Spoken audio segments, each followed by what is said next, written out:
Salut les Tintins, c'est Tintamarre. Aujourd'hui, on se retrouve pour une vidéo bien spéciale, une vidéo réaction, faite un petit peu dans l'urgence. On est le dimanche 8 mai. Personnellement, j'ai pas beaucoup dormi. Et on va parler de ce qui s'est passé cette nuit, le dépeg de l'UST, le dump du Luna. Que faut-il en penser? Est-ce que le Luna est un Ponzi? Est-ce que c'est une idée de génie? On va y tâcher d'y répondre.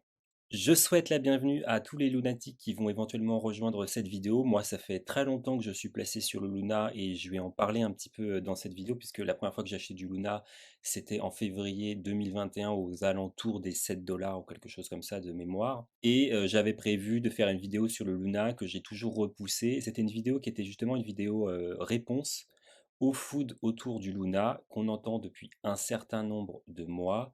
Ça a commencé à partir de l'automne. On a commencé à entendre dire que le Luna était un Ponzi. Comme par hasard, après le fait que Luna ait explosé durant cette même période. Et moi, je voulais faire une vidéo pour expliquer pourquoi, en tant que personne qui a investi sur Luna avant qu'il explose et non pas après, je pensais que c'était pas du tout un Ponzi et que les gens qui ont tendance à critiquer Luna sont des gens qui, en fait, ont loupé le train, même s'ils ne veulent pas le reconnaître. Et je pense que l'avis de quelqu'un qui a pu anticiper la hype est plus intéressant que quelqu'un qui l'a loupé. Donc pour commencer directement la vidéo sur le food actuel du Luna, un food que l'on a déjà connu, qui est revu et re-revu, mais qui est le food principal, c'est l'idée principale de la blockchain Terra, c'est qu'elle est fondée autour des stablecoins, parce qu'il y en a plusieurs, il n'y a pas que l'UST, le principal c'est l'UST, mais il y en a plusieurs. Ce qui pour moi est une idée originale, puisque la plupart des blockchains sont fondées au contraire sur des cryptos volatiles, dont le but on va être de les faire pump, et Terra, son originalité, c'est que c'est une blockchain qui a été fondée pour répondre à un besoin, c'est le besoin que les cryptos ont de stablecoin, et rien que ça déjà, c'est une des raisons pour lesquelles j'avais acheté du Luna en février, parce que c'était une crypto différente, unique, qui avait une idée extrêmement originale, c'est-à-dire qu'elle est centrée autour d'un stablecoin. Donc ce fameux stablecoin, l'UST, serait actuellement, selon le crypto Twitter, en train de s'effondrer. Je pense qu'il va falloir quand même prendre un petit peu de recul, puisque notre stablecoin UST, dont le market cap ne cesse d'exploser, à mesure que les gens viennent staker notamment leurs UST sur le protocole Encore. Moi personnellement, quand j'ai acheté mes premiers Luna, Encore n'existait même pas, il n'était même pas live, hein. Et donc il y a eu un dépeg, et il y a eu un dépeg jusqu'au 98, 55 à peu près. Donc déjà, ce qui me fait rire, c'est qu'on parle de dépeg alors que au pire du food, l'UST a perdu moins de 2 centimes, enfin, à 1 centime et demi sur son peg.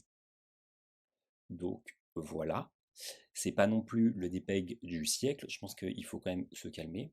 Deuxièmement, ce qui me semble important, je ne vais pas pouvoir expliquer entièrement tout ce qui s'est passé, je pense qu'on va surtout connaître la vérité au fil des prochains jours.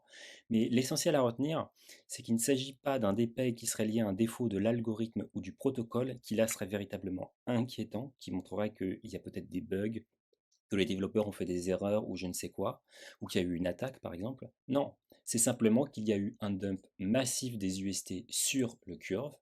Donc vous avez même Curve Finance qui a fait un tweet sur le sujet et ils expliquent bien qu'il y a quelqu'un qui a dump à mort sur Curve ses UST, qui les a échangés, je crois, contre un autre stablecoin, dans une pool de stablecoins, si je ne me trompe pas. Je crois que c'est aux alentours de 100 millions de dollars de UST et il l'a fait en une seule transaction. Il y a eu ensuite, parce que là il ne dit pas, un gros dump aussi qui a été fait sur Binance. Je crois qu'il y en a eu pour 80 millions et quelqu'un qui en une transaction a vendu 80 millions d'UST.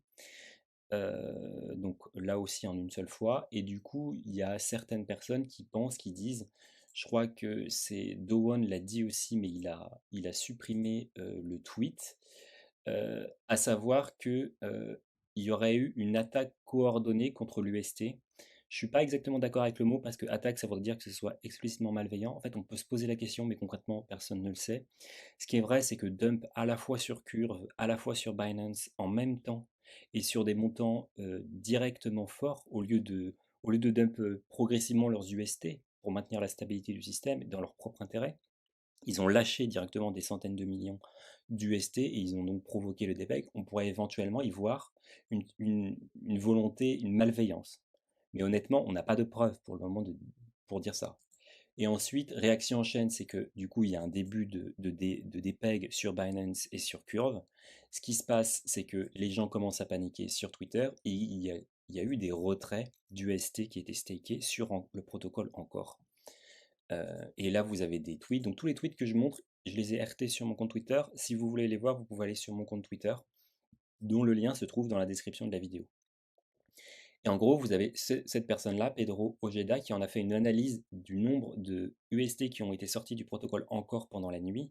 Et globalement, ce qu'il a remarqué, c'est que ça a été fait par quelques adresses, principalement par des adresses de plus de 1 million de dollars en taille de position, qui ont retiré leurs UST et que sinon, la plupart des gens n'ont pas retiré leurs UST du protocole. La conséquence directe, évidemment, pour le protocole encore, c'est que évidemment, bon, le jeton ANC dont j'avais parlé, évidemment, s'est effondré, ce qui était logique, hein. Deuxièmement, le deposit s'est effondré puisque des gens ont retiré leurs UST. Les emprunts, c'est la même chose puisque comme le prix du Luna s'est effondré, il y a eu évidemment de la liquidation. Et donc la total collateral value également s'est effondrée par la baisse du prix des coins, plus par les liquidations. La suite, ce qui s'est passé, c'est que Do s'est en quelque sorte réveillé. Bon, là, en Corée, c'était le matin, donc il a fait des tweets bien vénères à la façon de Do dont on a l'habitude, qui est d'ailleurs, je pense que si Terra, s'il n'était pas le chef de Terra, je pense que la blockchain ne serait pas aussi développée que ça. Il est vraiment un acteur majeur. Et le PEG est revenu à son niveau à peu près normal. Il n'est pas encore parfait, il faut le reconnaître, il n'est pas encore à 1 dollar. Je pense que c'est qu'une question de temps. Il a bien confirmé à plusieurs reprises que Terra n'a vendu aucun bitcoin pour pouvoir remettre le PEG et qu'il y aurait Jump, donc je crois que c'est une personne, hein, je ne suis pas sûr à 100%, qui a vendu notamment des ETH pour pouvoir racheter de l'UST et remettre un peu, remonter un peu le PEG sur le UST. Ce qui me fait rire, c'est qu'évidemment, pendant cette période de panique, donc là on était à 2 heures du matin, il y a des gens qui ont pensé que c'était la fin de l'UST. Donc bon, voilà, sans commentaire, je pense que les lunatiques sont convaincus que ce ne sera jamais le cas. Et vous avez ce CryptoSauce que là j'ai bien envie d'afficher, puisque CryptoSauce est aujourd'hui un YouTuber crypto qui auparavant était un YouTuber politique et qui passait dans ses vidéos le temps à critiquer les féministes et la féminisation de la société, mais qui a quand même réussi donc à minuit 45, là en l'occurrence lui, il nous dit attention UST, il vient de perdre 2%, j'ai converti.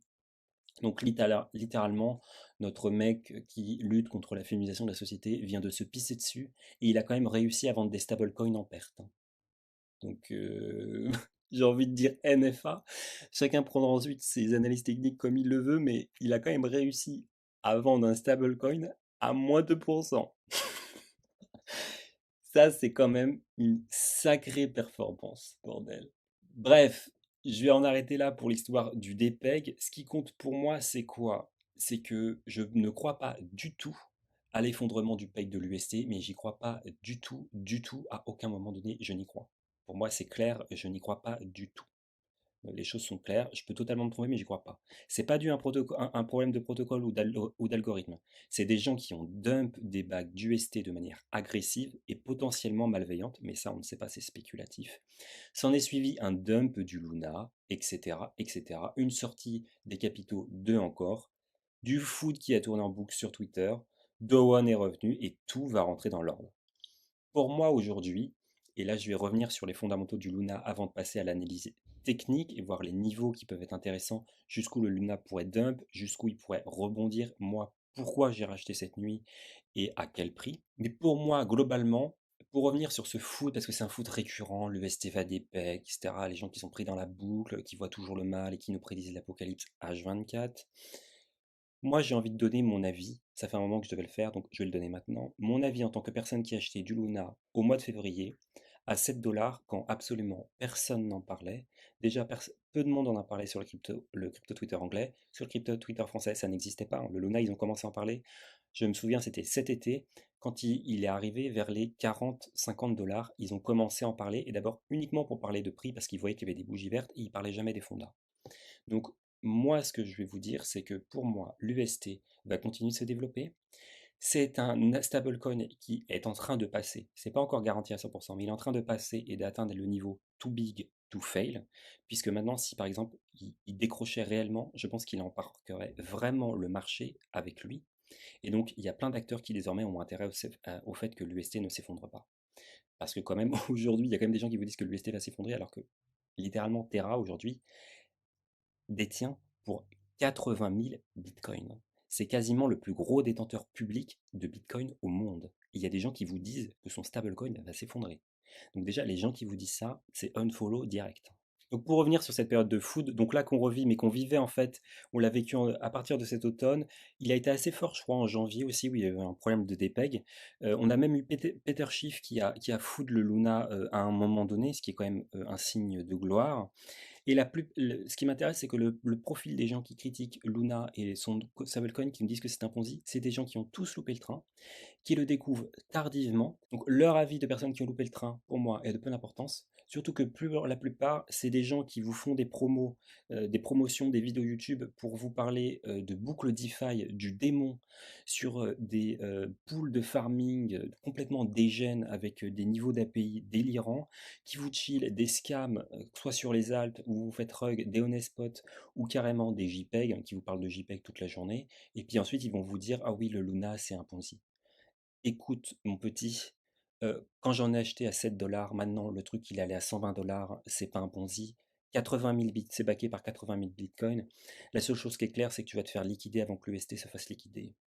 Donc pourquoi moi j'ai acheté du Luna en février 2021 et pourquoi je continue à en acheter?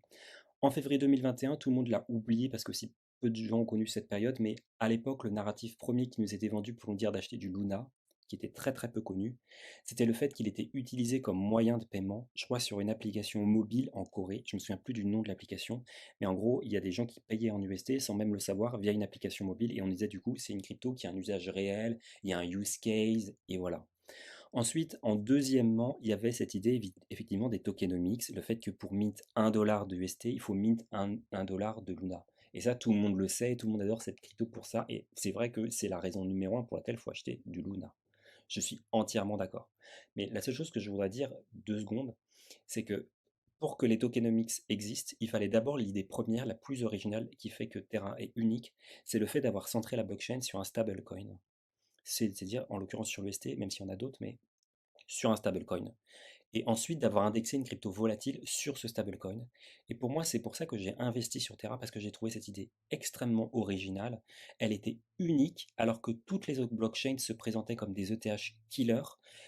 Luna est totalement différente des autres cryptos. C'est pas du tout un ETH killer, il y a des gens qui le comparent. Ça n'a rien à voir avec ETH. C'est une blockchain stablecoin et qui a un coin qui effectivement peut pump très fort parce que la supply diminue. Mais avant tout, c'est une blockchain stablecoin. Le stablecoin, c'est le besoin numéro un du système des cryptos et ils ont raison. Et deuxièmement, encore plus subtil et plus important, ce que personne ne se rend compte, c'est que les stablecoins majeurs du marché, à savoir l'USDT et l'USDC, sont tous les deux des jetons ERC20, c'est-à-dire qu'ils dépendent directement d'Ethereum. Et si Ethereum, en tout cas dans ma vision du marché, je ferai une vidéo là-dessus, est la crypto la plus importante du marché, même plus que Bitcoin, c'est notamment parce que toutes les autres cryptos sont indexées sur l'USDT, c'est-à-dire littéralement sur un jeton ERC20, je rappelle. Et donc le Luna, c'est quoi? C'est la crypto qui propose une alternative à l'ensemble des cryptos au système Ethereum. Il propose avec l'UST une crypto, un stablecoin qui n'est plus dépendant d'Ethereum. Donc c'est le seul concurrent à l'USDT. Il faut bien comprendre ça. C'est le seul concurrent à l'USDT. Donc c'est pour ça que j'ai acheté le Luna. Troisièmement, c'était une idée originale et unique. Et par ailleurs, ce que j'avais remarqué, c'est qu'à cette époque-là, il n'y avait aucun marketing. C'est-à-dire que Do et l'équipe de développement, ils faisaient que délivrer des produits, il n'y avait aucun marketing, personne n'en entendait parler, et moi j'adore les cryptos où il n'y a aucun marketing. Je sais que sur les vidéos YouTube, quand ils vous disent comment trouver des pépites low cap, ils vous disent il faut qu'il y ait du marketing, il faut qu'il y ait une communauté. Moi c'est le contraire. Moins il y a de marketing, plus j'aime. Parce que ça veut dire, un, que les développeurs sont au travail plutôt qu'en train de chill, et deux, ça veut dire qu'on a des acheteurs potentiels parce qu'il y a des gens qui n'ont pas encore entendu parler de la crypto et donc qui pourraient avoir envie de l'acheter. Alors que si tout le monde connaît déjà la crypto, bah, personne va l'acheter en fait, parce que ceux qui voulaient l'acheter l'ont déjà acheté. Donc ça m'intéressait aussi que cette crypto, personne n'en ait jamais entendu parler et qu'ils étaient uniquement dans le travail.